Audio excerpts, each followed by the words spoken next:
ইকবাল করিম ভূঁইয়া সাবেক সেনাপ্রধান। শেখ হাসিনার আমলে তিনি সেনাপ্রধান ছিলেন, কিন্তু আবার এটাও সত্য জুলাই গণ অভ্যুত্থানের সময় শেষ প্রান্তে খুব সাহসী ভূমিকা রেখেছিলেন, যার কারণে তার একটা গ্রহণযোগ্যতা আছে। তিনি তার ফেসবুক পোস্টে একটা কথা বলেছেন যে বর্তমান অন্তর্বর্তী সরকার আরো 1-2 বছর থাকবে। আজব ব্যাপার। ডক্টর ইউনূস এখন কথায় কথায় বলছেন নির্বাচন ফেব্রুয়ারিতে, এক চুলো এদিক ওদিক হবে না, শুধু ডেটটা নির্বাচন কমিশন ডিসেম্বরের প্রথমার্ধে যখন কি শিডিউল হবে তখন তিনি ঘোষণা করবেন। এছাড়া তো বারবার তিনি বলছেন যে ফেব্রুয়ারিতে তিনি 1-2 বছর ক্ষমতায় থাকবে। এটা কোথায় থেকে তিনি পেলেন?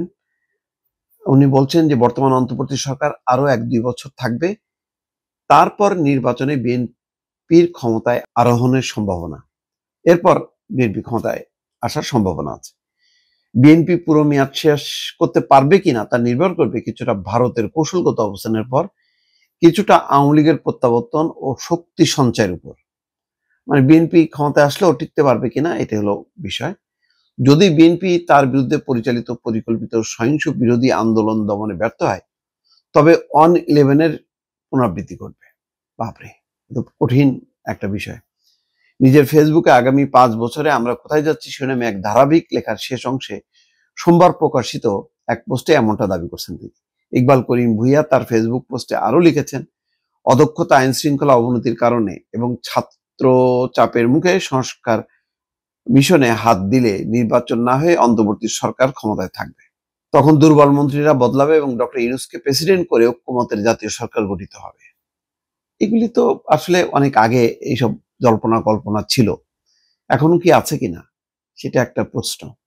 সাবেক সেনাপ্রধান বলছেন সংবিধান বদলের ক্ষীণ গুঞ্জন উচ্চকিত হলে আগামী 5 বছর যাবে গণপরিষদের নির্বাচন, সংবিধান প্রণয়ন এবং গণভোটে। যাই হোক, এই 5 বছর দেশকে বাস করতে হবে বিভ্রান্তি, অস্থিরতা, প্রতিবাদ, আন্দোলন, হরতাল, অবরোধ, সহিংসতার ভিতর দিয়ে। পঙ্গু অর্থনীতি দরিদ্রদের আরো বিপদে ফেলবে এবং সামাজিক অর্থনৈতিক সূচকে বাংলাদেশ ক্রমাগত পেছাতে থাকবে। এটা ঠিক, তার আলামত শুরু হয়েছে। এইগুলি যদি শক্তিশালী নির্বাচিত সরকার না আসে, নির্বাচন না হয়, যেভাবে চলতেছে ফ্রি স্টাইল, এটা চলতে থাকলে ইকবাল করিম ভূঁইয়ার কথাই সত্য হবে, ওই দিকেই যাবে। এখন কিন্তু তিনি বিএনপি ক্ষমতায় আসলেও তার কোনো ভরসা দেখতেছেন না, আবার বলতেছেন 1-2 বছর ক্ষমতায় থাকবে। খুবই কনফিউজিং কথাবার্তা, কিন্তু একেবারে তো উড়াই দেওয়া যায় না। তিনি সাবেক সেনাপ্রধান ছিলেন, যথেষ্ট তিনি খোঁজ খবর রাখেন, হয়তো অনেক কিছু বিশ্লেষণ তথ্যপাত্র দিয়ে তিনি এই তথ্যটা এনেছেন। এটা নিয়ে নিশ্চয়ই চিন্তার অবকাশ আছে।